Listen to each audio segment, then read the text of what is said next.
Now to Eastern Europe, where Lithuania is boosting its border security in the face of a joint Russian and Belarusian military drill.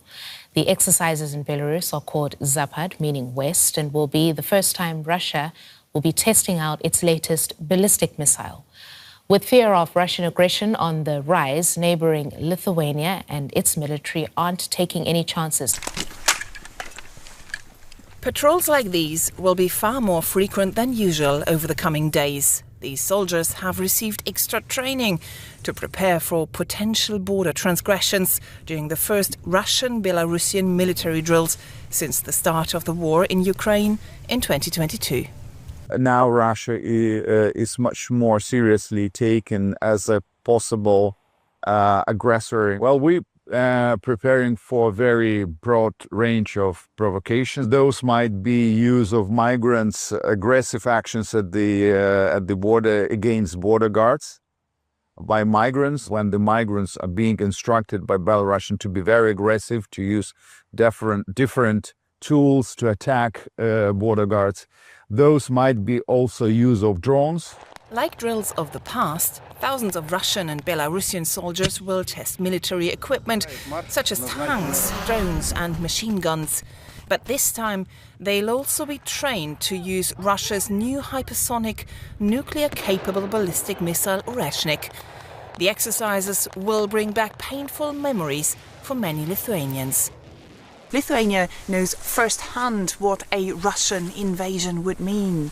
Until 1991, the country was under Russian occupation as part of the Soviet Union. Russia's invasion of Ukraine has raised fears Lithuania could be next. The country has more than doubled its defence spending since 2021 to over 5% of GDP next year.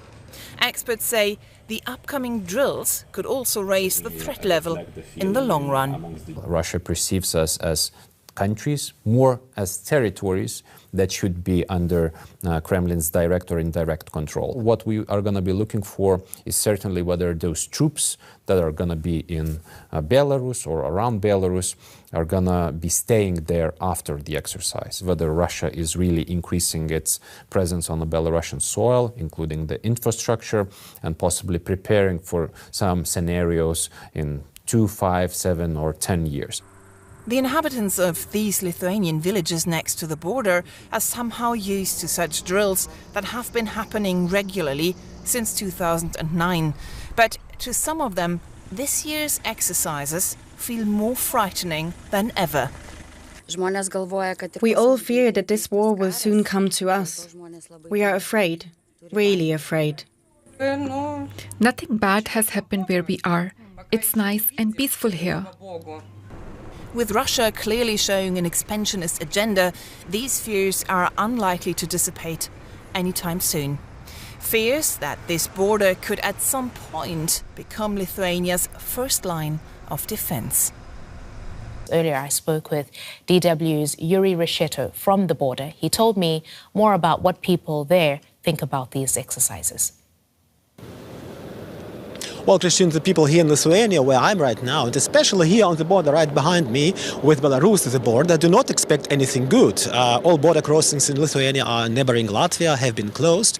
No one here is really afraid, but all the authorities and the army are on alert and know that these military exercises are intended to prepare for a potential war against the West, against Western neighbors, and that means Lithuania in particular.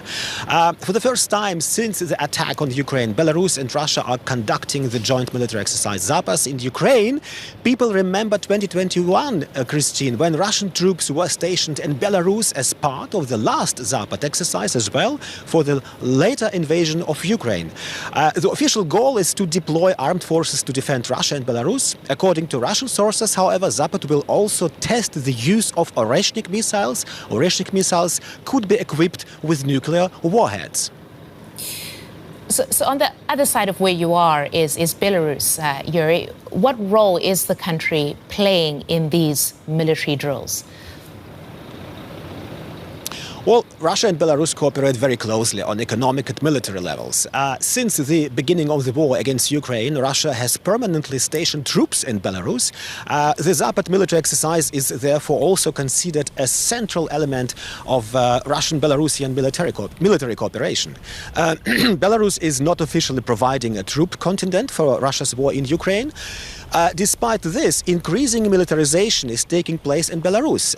There is a draft law in Belarus according to which an attack on Russia could also lead to the declaration of martial law in Belarus and therefore also to Belarusian troops entering the war. You just give us more of a sense of what Russia hopes to achieve by teaming its forces with those of its neighbor Belarus. Well, primarily the maneuver serves to strengthen cooperation between Belarusian and Russian military forces. However, drills are also a demonstration of power. Drills involving new weapon systems, especially nuclear weapon systems, are intended as a message to NATO.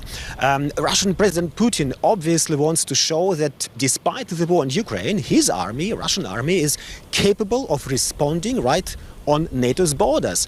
Geographically, Belarus is very important to Russia.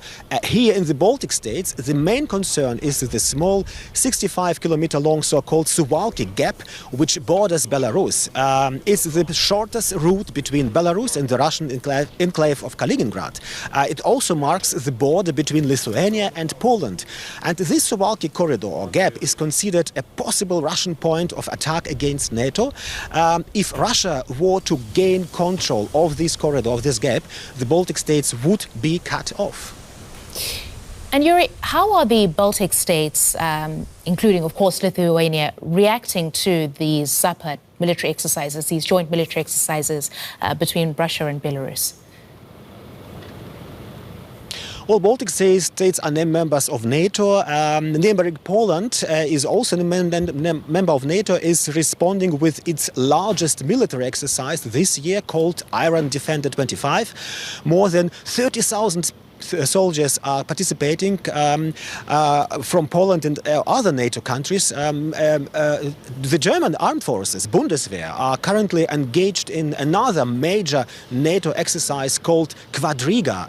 So together with armed forces from 13 other nations, they are practicing the protection of the Baltic Sea region under conditions of crisis and war. And this is the response, a direct response to these military drills in Belarus. All right, that's DW's Yuri Reshetto reporting there for us. Thank you, Yuri.